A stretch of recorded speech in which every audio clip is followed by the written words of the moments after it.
Pernikahan tanpa cinta gadis desa. Bab 115. Kayaknya mending Tante Cahya nggak usah tahu aja deh, Om.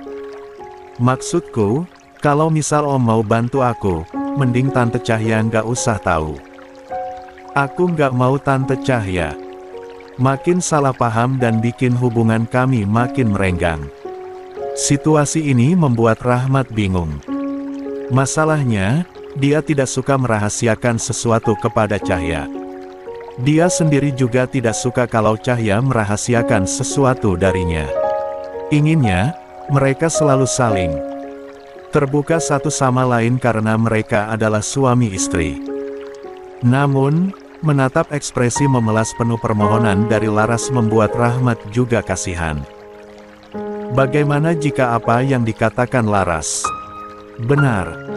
Bagaimana jika Cahya semakin salah paham dan mengira Laras mengadu domba mereka?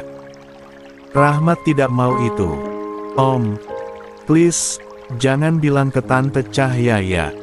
Mohon Laras. Rahmat tidak punya pilihan lain dan berakhir mengangguk mengiyakan permohonan Laras. Sekali lagi Om ingatkan, jangan gegabah ambil keputusan. Kalau ada apa-apa, kamu bilang sama Om. Laras mengangguk. Kalau begitu, Om pulang dulu. Rahmat berdiri dan hendak berlalu pergi, tapi tiba-tiba Laras langsung menghambur dan memeluknya dengan erat. Om, makasih banyak karena selalu bantuin aku. Kalau nggak ada Om, aku nggak tahu lagi harus gimana. Rahmat agak kaget tiba-tiba dipeluk, tetapi itu karena dia tidak siap, bukan karena berpikir aneh-aneh. Justru Rahmat sama sekali tidak berpikir apa-apa meski Laras dekat dengannya. Dia mengusap kepala Laras. Lia, sama-sama. Setelahnya, Laras melepas pelukannya dan tersenyum, lalu Rahmat pun segera pulang. Sampai rumah, ternyata Cahya menunggu Rahmat datang. Dia duduk di ruang tamu menantikan suaminya pulang sebab tadi Rahmat tidak bilang mau pergi kemana dan hanya mengirimkan pesan kalau dia akan pulang agak telat. Cahya, kamu belum tidur? Tanya Rahmat begitu dia masuk ke rumah. Cahya memasang wajah datar. Belum, biasanya kan juga tidurnya nunggu Mas dulu, katanya setengah menyindir. Rahmat tersenyum. Lia, tapi kalau terlalu malam, kamu tidur duluan gak apa-apa, Cahya. Nanti saya menyusul. Memangnya Mas Rahmat dari mana? Kok tumben telat? Oh, saya, Rahmat berhenti. Dia teringat dengan ucapan Laras untuk merahasiakan tentang pertemuan mereka karena tidak mau membuat Cahya khawatir. Mas, dari mana? Ulang Cahya. Tadi saya kan sudah bilang di pesan, saya masih ada kerjaan makanya pulang telat. Kamu nggak usah khawatir, Cahya. Cahya mengangguk saja meski sebenarnya kurang percaya. Bukan berarti dia curiga kepada Rahmat, dia hanya waspada dan khawatir. Biasanya, jika memang masih ada pekerjaan tambahan, Rahmat selalu menjelaskan dengan detail apa pekerjaan yang menyebabkan dia telat. Rahmat pun pasti akan menelepon. Namun, yang tadi itu berbeda. Rahmat bahkan hanya mengirimkan pesan dengan alasan yang menurut Cahya kurang jelas. Saya ngantuk, Cahya. Ayo ke kamar, ajak Rahmat. Mas duluan aja, aku mau ke dapur dulu nutup sisa makanan. Rahmat mengangguk. Dia akhirnya ke kamar duluan meninggalkan Cahya.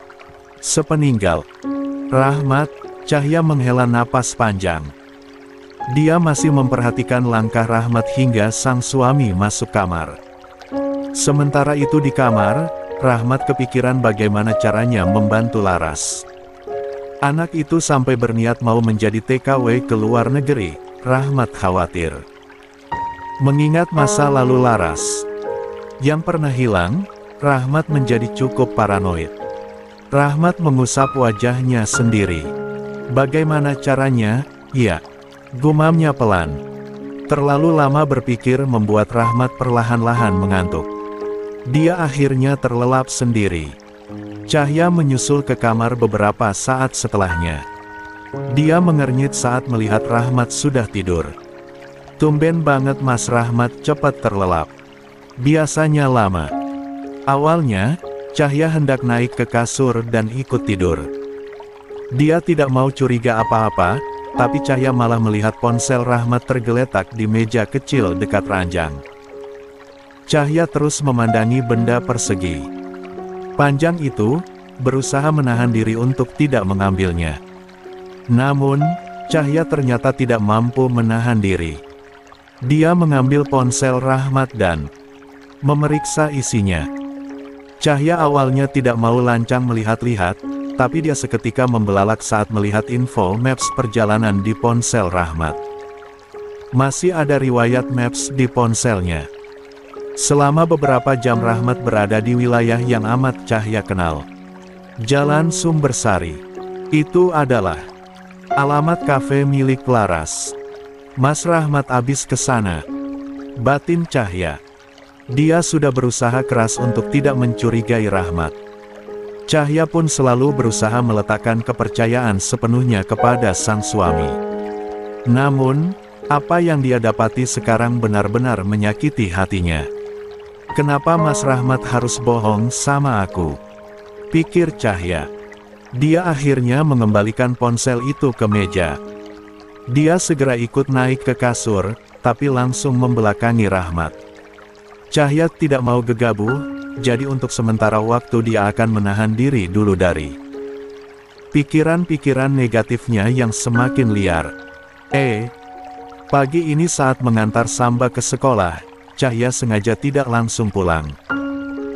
Dia menunggu Laras datang karena biasanya dia yang selalu mengantar Jelita.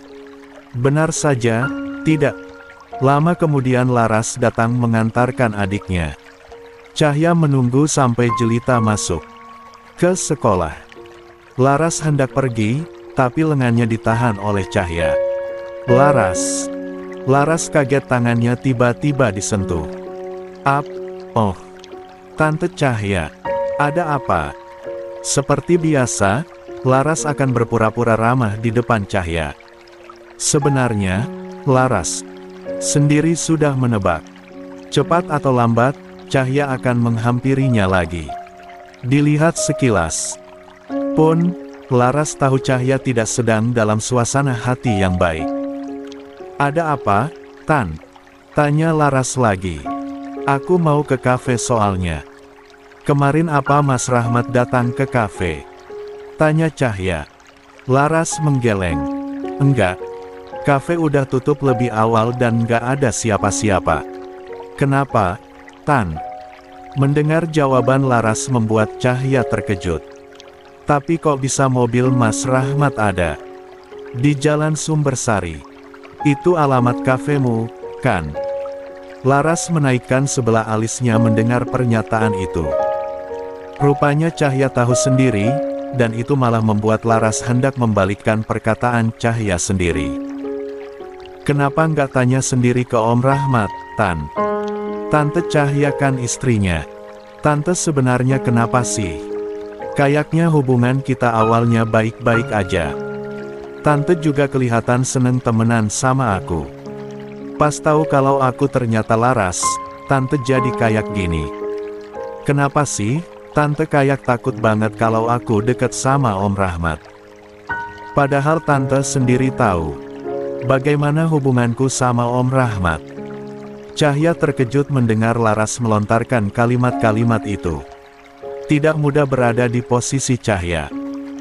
Bahkan saat dia memutuskan mau menemui Laras saja, dia harus berpikir lama sekali hanya untuk meyakinkan diri sendiri bahwa tindakannya tidak salah.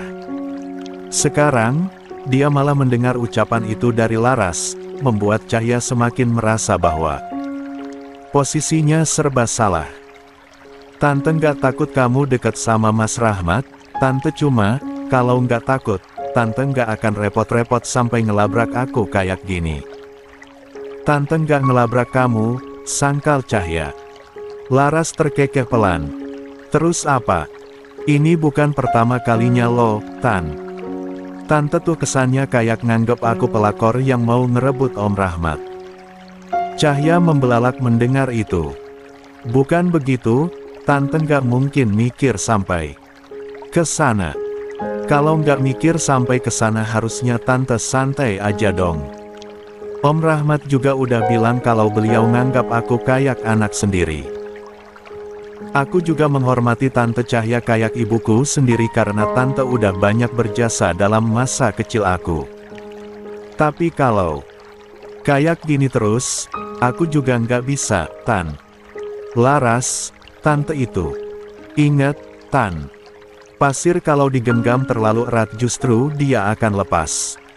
Jadi jaga baik-baik pasir itu. Setelah mengatakan kalimat terakhir itu, Laras langsung pergi meninggalkan Cahya yang hanya bisa menghela napas panjang. Di kantor, Rahmat masih kepikiran dengan kondisi Laras. Dia benar-benar bersimpati kepada wanita itu. Ketika Laras meminta bantuan, Rahmat rasanya ingin mengerahkan seluruh kemampuannya untuk membantu. Namun, hingga detik ini dia masih belum tahu solusi apa yang bisa dia berikan kepada Laras dan masalah keuangannya itu. Saat sedang melamun, pintu ruangannya tiba-tiba diketuk. Pandu datang dan langsung masuk. Pria itu mengernyit saat melihat ekspresi Rahmat yang kelihatan aneh. "Kenapa Pak Letkol? Mukanya kok kusut banget?" tanya Pandu. "Lia." Pandu mengangguk. "Abis bertengkar sama istri, iya." tebak Pandu. Rahmat mengernyit. "Enggak lah." "Oh ya, aku lupa ngasih tahu kamu. Aku sudah ketemu lagi sama Laras dan adiknya." Pandu kaget. "Serius? Bagaimana bisa?" Benar-benar jalan takdir itu nggak ada yang tahu. Cahya berteman sama Laras, adiknya. Laras yang dulu masih bayi itu, sekarang sekolah di tempat yang sama kayak Samba. Di situ jugalah awal mula Cahya berteman sama dia. Pandu mamut-mamut saja. Dia ikut senang kalau begitu. Selama bertahun-tahun, Pandu tahu sendiri bagaimana Rahmat terus saja kepikiran tentang keadaan dan keberadaan Laras serta adiknya. Namun, entah mengapa Pandu malah merasa aneh. "Gimana kamu bisa tahu kalau dia Laras?" tanya Pandu. "Maksudku, awalnya 10 tahun udah berlalu, dia juga pasti udah berubah banyak, bukan bocah SD lagi. Pertama kali ketemu di bandara, nggak sengaja tabrakan. Terus, kami ketemu lagi di gedung olahraga saat Samba tanding bela diri, ternyata Jelita juga ikut tanding. Ternyata berikutnya Jelita pindah sekolah ke tempat yang sama dengan Samba." Kernyitan Pandu semakin tebal. Dia merasa aneh. Kebetulan yang dialami Rahmat dan Laras terlalu banyak. Namun, melihat wajah Rahmat yang senang karena bisa bertemu lagi dengan Laras membuat Pandu tidak bisa mengatakan kecurigaannya. Dia takut merusak suasana. Jadi, mafia yang dulu itu melepaskannya. Rahmat mengendikkan bahu. "Aku nggak tahu detailnya, tapi yang pasti Laras dan Jelita selamat dari mafia itu karena ditolong oleh pamannya. Sekarang dia punya kafe. Kehidupannya juga sudah lebih baik daripada dulu." Rahmat tiba-tiba menjeda ucapannya, ekspresi pria itu mendadak kelihatan sedih. "Kenapa?" "Sayangnya, sekarang Laras sedang dalam masalah keuangan." Pandu heran. Kok bisa Laras punya kafe tapi tiba-tiba dalam masalah keuangan? Memang selama ini dia di mana? Aku belum tanya-tanya terlalu jauh. Tapi sebelumnya dia di luar negeri. Kok rasanya aneh ya, kayak ada yang janggal, gumam Pandu. Sebenarnya, dia tidak berniat mengatakan hal itu secara langsung di depan Rahmat, tapi gumamannya malah terdengar. "Apa?" Pandu mengerjap. "Hah? Kamu bilang ada yang janggal. Apanya yang janggal, Ndu?" Pandu menghela napas. "Ya begitu. Maksudku, Kebetulan yang kamu alami banyak banget. Sekali atau dua kali bisalah disebut kebetulan, tapi udah berapa kali kamu terjebak? Kebetulan sama Laras. Maksudnya, aku sendiri nemu foto kecil Laras dan Jelita, sangkal Rahmat. Pandu menatap Rahmat dan dia bisa membaca ekspresi Rahmat yang tidak percaya dengan kejanggalan yang dirasakan Pandu. Kita bicara sebagai teman ya. Aku ngerti, Sat. Aku cuma minta kamu berhati-hati aja. Laras tiba-tiba datang lagi dengan kondisi yang berkecukupan, tapi tiba-tiba bilang ada masalah keuangan. Itu kayak terlalu kontras. Seperti hanya alasan semata. Aneh aja. Bukan bermaksud curiga, tapi nggak ada salahnya waspada. Mendengar hal itu, Rahmat jadi termenung. Isi kepalanya mulai dipenuhi tanda tanya. Apa? Ia terlalu banyak kebetulan yang terjadi antara dirinya dan Laras. Aku keluar dulu ya. Sampaikan salamku ke Laras dan adiknya kalau kalian ketemu. Pandu melambai dan keluar dari ruangan Rahmat, sementara Rahmat sendiri hanya mengangguk dalam diam. Rahmat pulang makan siang, tetapi kali ini dia melihat Cahya lebih banyak diam. Biasanya, sang istri lumayan aktif bicara, bertanya apa saja yang penting suasana di antara mereka menjadi hangat. Namun, kali ini Rahmat bahkan bisa merasakan suasana yang amat dingin di antara dirinya dan Cahya. Rahmat menyendok makanannya. Dia mengernyit saat merasakan masakan Cahya begitu asin. Namun, Rahmat tidak berkomentar. Mungkin, Cahya hanya sedang tidak fokus. Saat mencoba masakan lainnya, malah rasanya sangat hambar. Ini benar-benar tidak biasa. Kamu kenapa, Cahya? Lagi nggak enak badan? Tanya Rahmat. Cahya hanya tersenyum tipis, sama sekali tidak menjawab pertanyaan Rahmat. Melihat respon dingin itu, Rahmat semakin curiga. Dia berdiri dan hendak menyentuh dahi Cahya. Barangkali Cahya demam, tetapi dia enggan mengatakan yang sebenarnya. Namun, di luar dugaan, Cahya yang biasanya diam saja saat Rahmat menyentuhnya kali ini malah refleks memundurkan kepala sehingga tangan Rahmat tidak jadi mencapai dahinya. Cahya sakit hati kepada Rahmat. Dia masih tidak bisa melupakan fakta kalau Rahmat telah membohonginya. Sayangnya, Cahya enggan membicarakan hal itu. Terakhir kali dia bicara soal Laras kepada Rahmat, Cahya malah dibilang berlebihan. Cahya tidak mau disangka cemburuan. Cahya malah jadi kepikiran dengan omongan Laras sebelumnya. Apa dia memang terlalu posesif kepada Rahmat?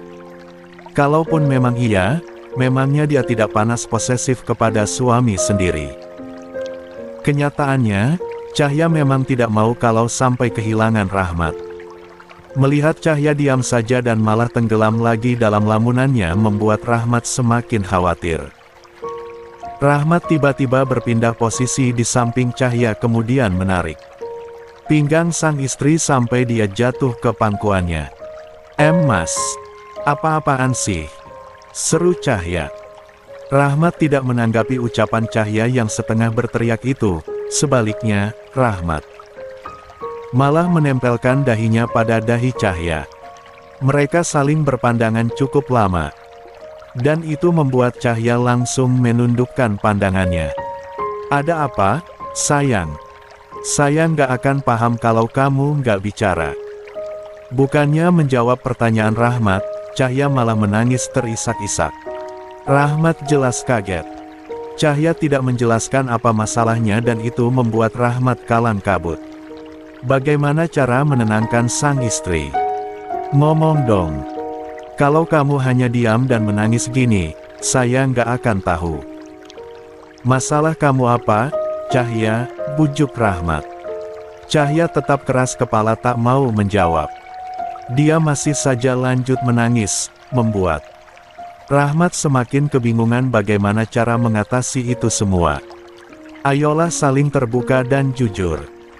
Bukannya kita sudah berjanji untuk selalu komunikasi. Rahmat masih berusaha terus membujuk Cahya yang menangis. Mendengar ucapan Rahmat, Cahya semakin kesal. Sejak awal aku sudah percaya sama kamu, Mas. Aku selalu terbuka juga dengan apapun yang kulakukan atau kuinginkan. Tapi, kamu justru yang malah main rahasia-rahasiaan di belakang aku. Rahmat mengernyit. Rahasia? Tuh, kan.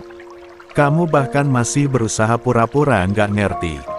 Semalam kamu ke kafenya Laras, kan? Kenapa nggak mau bilang sama aku? Rahmat langsung gelagapan saat Cahya mengungkit apa yang dia lakukan semalam. Rahmat tidak membicarakan hal itu bukan karena niat buruk, justru dia tidak mau Cahya berpikir aneh-aneh.